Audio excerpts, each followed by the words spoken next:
fotossíntese é um dos processos que ocorrem na natureza mais fantásticos. E esse tema foi cobrado numa questão da Estadual do Ceará de 2024. Vamos dar uma olhadinha nessa questão. Ah, mas antes, deixa eu me apresentar. Eu sou o Igor, professor de Química, e se você ainda não é inscrito aqui no nosso canal, se inscreva. E claro, lembre-se sempre de deixar aquele like. Bora então para a prova? A questão 47 da prova do Estadual do Ceará diz que a fotossíntese é um processo que ocorre no interior da célula vegetal, a partir do CO2, o dióxido de carbono e da água, como forma de produzir C6H12O6, que é a glicose. Em resumo, pode-se esclarecer o processo de fotossíntese através da seguinte reação química: 6 mols de água com mais 6 mols de CO2, através da luz, vai ter a formação então de 6 mols de oxigênio e 1 mol de glicose.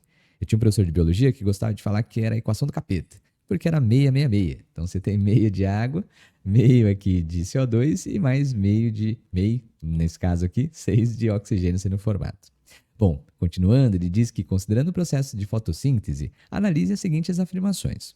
No primeiro item, ele fala que o CO2 é um óxido presente na atmosfera e está associado ao efeito estufa. Bom, vamos parar por aqui e vamos dar uma olhadinha só nessa primeira parte. Bom, nós sabemos que os óxidos são substâncias classificadas como sendo binárias. Como assim?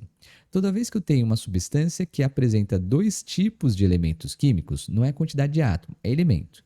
Então, ela é classificada como sendo binária. No caso do CO2, ele apresenta os elementos carbono e oxigênio. Então, no caso dos óxidos, eles precisam ser substâncias com dois elementos químicos.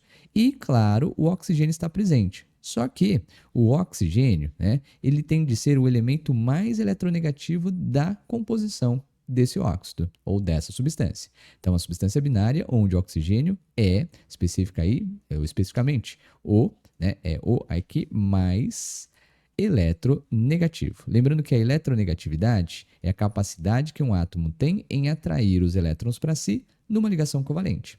Sendo que a fila de eletronegatividade é aquela lá de cara, Fui ontem no clube, briguei e saí correndo para o hospital metais. Lembrando que o elemento mais eletronegativo que nós temos aqui é o elemento flúor.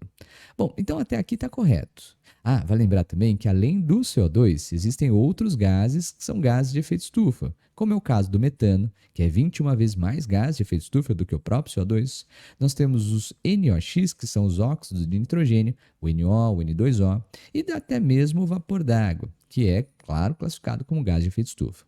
Só que aí ele continua dizendo que o CO2 ele é considerado um composto orgânico. E não.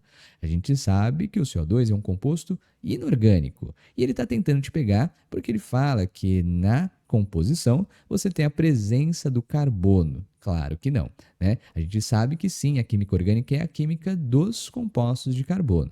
Mas para que seja um composto orgânico tem que ter outras características, como por exemplo uma facinho, que é a combustibilidade. Grande parte dos compostos orgânicos pegam fogo. E comparado também os compostos orgânicos com inorgânicos, os orgânicos apresentam temperaturas de fusão e ebulição mais baixas quando comparados com compostos da química inorgânica, isso comparados com a mesma massa molar. Bom, então o item 1 já está falso. No item 2, eu vou dar uma levantadinha aqui na nossa lousa, ele diz que água e CO2 são substâncias necessárias para a realização da fotossíntese. É verdade. Inclusive ele coloca aqui para a gente na equação simplificada. Ele diz que as moléculas de clorofila absorvem luz, quebram as moléculas de água, liberando o oxigênio e hidrogênio, e como consequência ocorre a formação de glicose. O item 2, ele é sim verdadeiro, mas é claro que o texto está bastante simplificado, porque a gente sabe que nesse caso a água ela vai então interagir aqui com, especificamente lá nos tilacoides, na presença de luz, que vai catalisar esse processo, e com também elétrons. Então, você tem aqui a transformação da água, especificamente lá, em meio mol de gás oxigênio, O2, e também nós temos a formação não de hidrogênio gasoso, mas sim de íons H+. Esses íons H+, vão interagir com o NADP+, Então, nós temos aqui o nosso NADP+, que vai então depois formar o NADPH, Então, na verdade, você não tem necessariamente ou essencialmente a formação de gás de hidrogênio, mas sim de H+. Então, isso daqui acontece no estroma e tudo mais. Então, outros detalhes, Mas tudo bem, Do modo como ele colocou, é uma maneira simplificada de falar. Você tem a formação de oxigênio e hidrogênio e lá no finalzinho da cadeia, a formação da nossa glicose. Bom, ele diz pra gente que no item 3, a glicose C6H12O6 é um composto orgânico que pertence à classe dos lipídios. Não, na verdade, a gente sabe que no caso aqui da nossa glicose, ó, C6H12O6, a gente pode até fazer uma fórmula mínima, né? A fórmula molecular. E então, se eu dividir por 6, a gente vai chegar numa fórmula mínima, que vai ser C, aqui, né, H2O. Então, nesse caso, a gente pode identificar a nossa glicose como sendo um carboidrato, né? Então, essa é a nossa fórmula molecular. E depois, então, ali do lado, nós temos a nossa fórmula mínima, né? Então, nós sabemos, na verdade, que a glicose e os derivados da glicose são classificados como sendo carboidratos. Mas, Igor, o que seria especificamente os nossos lipídios? Quando a gente fala de lipídios, nós estamos falando de óleos e gorduras, né? Então, lipídios ou lipideos, tanto faz a grafia aqui, né? Lipídios ou lipideos, né? São classificados como sendo óleos líquidos sob condições ambientes ou então gorduras sólidos sob condições ambientes, né? Estruturalmente falando, ou seja, do ponto de vista da estrutura química, como é que a gente observa os nossos lipídios? Eles são classificados como sendo triésteres de ácidos graxos e glicerol, né? Então, nós temos aqui CH2, oxigênio, C com dupla O e um grupo R aqui, né? Então, deixa eu puxar aqui para baixo, nós vamos ter CH, oxigênio, C com dupla O e um R que pode ser igual ou pode ser diferente, vou chamar de R'.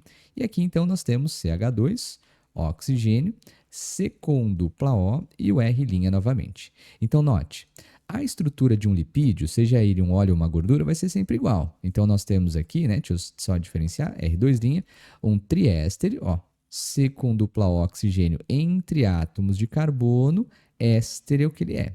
E nesse caso, ele vai ser um triéster. Ele é um triéster. Essa cadeia carbônica aqui, ó, com 3 carbonos, é derivado do álcool conhecido como glicerol ou glicerina. E essa outra parte é derivada de ácidos graxos, que são ácidos carboxílicos de cadeia aqui, ó, bastante longas. Então, quando a gente fala de lipídios, são triésteres de ácidos graxos com glicerol, que não é o caso, evidentemente, da nossa glicose, tudo bem? Então, o nosso item 3 está aqui, está falso também, né?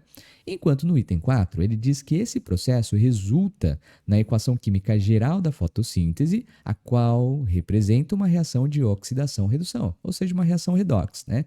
Então, vamos ver. Ele colocou lá para a gente a água, 6 mols dela, mais 6 mols do nosso dióxido de carbono, dando 6 mols do oxigênio mais 1 mol de glicose, C6H12O6. Vamos tirar o NOx aqui, por exemplo, né? Deixa eu ver aqui o NOx do nosso oxigênio. Ó, o oxigênio aqui no dióxido de carbono, menos 2. O oxigênio aqui na aguinha, menos 2 também. Porém, quando ele forma uma substância simples, nós sabemos que o NOx dele é 0. Então, já teve variação do número de oxidação em relação ao oxigênio.